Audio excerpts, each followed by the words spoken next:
Okay, so the bulk of this lecture is about factors that influence bacterial growth. So what do they need in order to grow? And what does it mean when they grow? We're talking about being able to reproduce, to divide into two cells, right?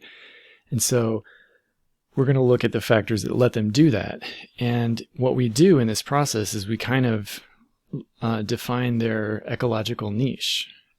So if you're familiar with this concept, it's the idea that each organism kind of fills a space that's more than just volume. It's a set of resources it can use. It's using the air. It's eating the rabbit, or it's using the light, or something like that. And not every organism can fill every niche. I can't use the light that a tree uses, and the tree can't eat the rabbit that a fox eats. So they're occupying very different ecological niches, and that's kind of what we're getting into. And so in order to understand the ecological niche of bacteria, we have to kind of get that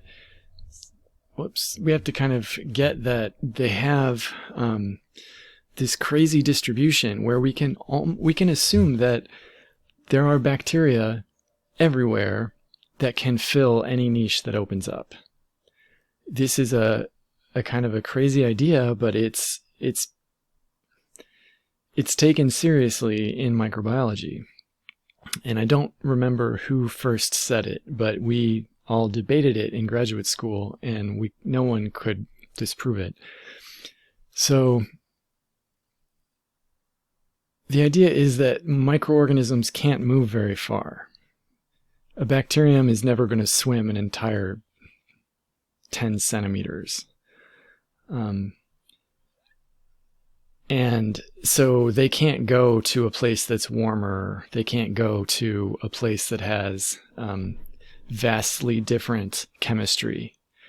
Instead, what they're going to do is specialize in surviving when the conditions are good enough for them, and they're going to be incredibly specialized. They're going to be really as specialized as we are for living in our cities, and as specialized as oak trees are for taking over a forest very slowly, or pine trees at high elevations. I'm not good at those examples. What are you going to do? They are highly specialized. And so the world is so full of microorganisms, there's always one available to fill an empty ecological niche sooner or later. The only exception to this, and this I imagine has occurred to some of you, is that you are an ecological niche for microorganisms. Your bloodstream is full of nutrients that they want. Your small intestine is full of nutrients that bacteria might want. Your brain is full of nutrients that they might want. But there aren't bacteria constantly in those areas. And that's because our immune systems are so good at keeping them out. Our innate immune systems make those niches unavailable to everything except the pathogens that can get in.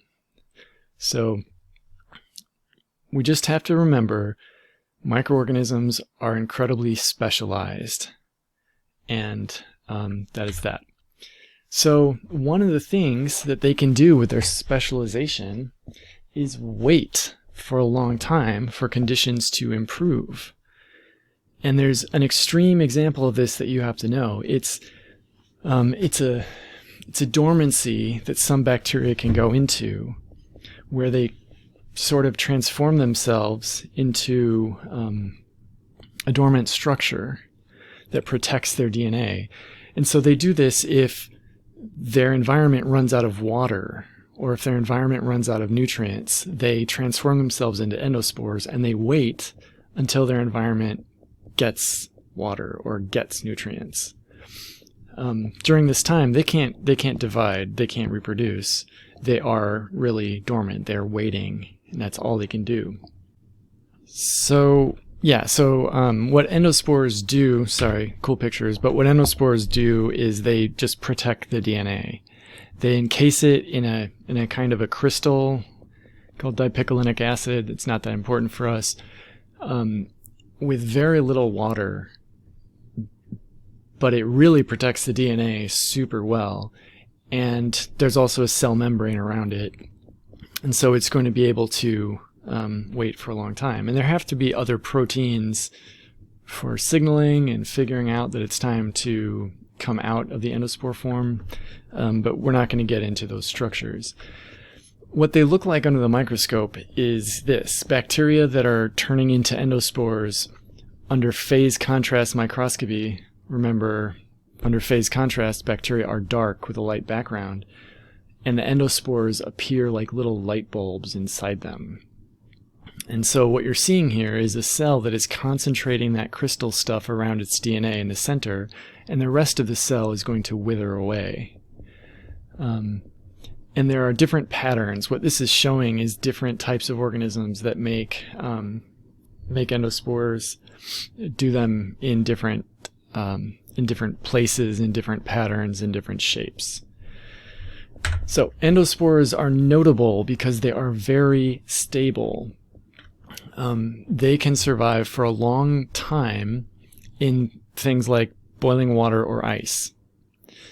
They can survive drying out completely in a way that kills everything else. They can survive radiation in a way that would kill most other organisms. They can survive solvents like hand sanitizer, 70% ethanol, for example. And maybe more importantly, they can survive for many years. So we have direct laboratory evidence that endospores can easily survive for 100 years. That is, in France, they've been doing microbiology since the early 1800s, and there are labs that have been going that entire time, and they have forgotten cultures in closets. And there is a famous case where they found a culture that was more than 100 years old, and it was full of endospores, and they were able to get them to grow very easily. And so then the question is, what is the limit of how old endospores can be? Most microbiologists would definitely agree they can be 10,000 years old. And there is evidence. It is very difficult to prove, but there is evidence that some endospores have survived for 25 million years. So they've found endospores encased in amber and grown them up. So that's part of what we care about with endospores. They're stable, so that's why they last a long time, and they do last a long time. And these two genera, Bacillus and Clostridium, are really well known to us because they cause a lot of diseases. And also because the bacteria that make them, bacteria that can make endospores, are very common in the world. I'm not saying that there are lots of different bacteria that can do it. I'm saying the ones that can do it are very abundant, and they are everywhere. So very few genera of bacteria can make endospores, and bacteria are the only ones that do make endospores. And these are ones you should know. So Bacillus is a gram-positive endospore former. It's facultative anaerobe, and that will make sense later in the lecture. So this word will make sense later in the lecture. And the three different species we're going to care about are Subtilis, Cereus, and Anthracis. So Bacillus subtilis, Bacillus cereus, Bacillus anthracis. These two cause food poisoning. This causes anthrax. And then Clostridium.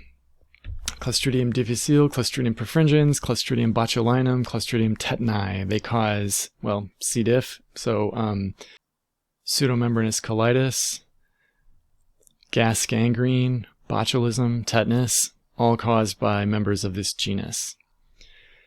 And the other thing about Clostridium that you should know is that they are obligate anaerobes. So once you learn what these things mean, we're going to keep coming back to Clostridium being an obligate anaerobe. Endospores are evil. They are kind of the worst. They're the worst because a lot of the bacteria that make them are pathogenic. They cause disease. So, an example, Clostridium tetani, if it runs out of food or gets too dry, it will divide, and one daughter will become an endospore, and the other will be incomplete. That's how an endospore is made. It's a modified form of cell division. So you only get one real daughter cell, and it's an endospore. And it waits. It just waits. 10 years later, a sheep lies down there and gets a scratch, and somehow the endospore ends up in a sheep. It germinates, and that means it goes from endospore form to cell form. And now it can reproduce. Now it can divide. And now we call it vegetative cells. So an endospore form transforms itself into a vegetative cell of Clostridium tetani, and releases the tetanus toxin, and the sheep dies because it can't breathe. And now we learn that Clostridia, many bacteria from that genus, their specialties are in eating corpses, and so they will reproduce until there are astronomically huge numbers of these cells in the corpse of the sheep. And they'll keep reproducing until they run out of food and water, and then they will create endospores, and they'll wait for the next sheep. And that's all they do. So that's endospores. And in the next slide, in the next video, we will finally get into some of these other factors, such as water and food that I've been mentioning, that determine a bacteria's ecological niche. I'll see you there.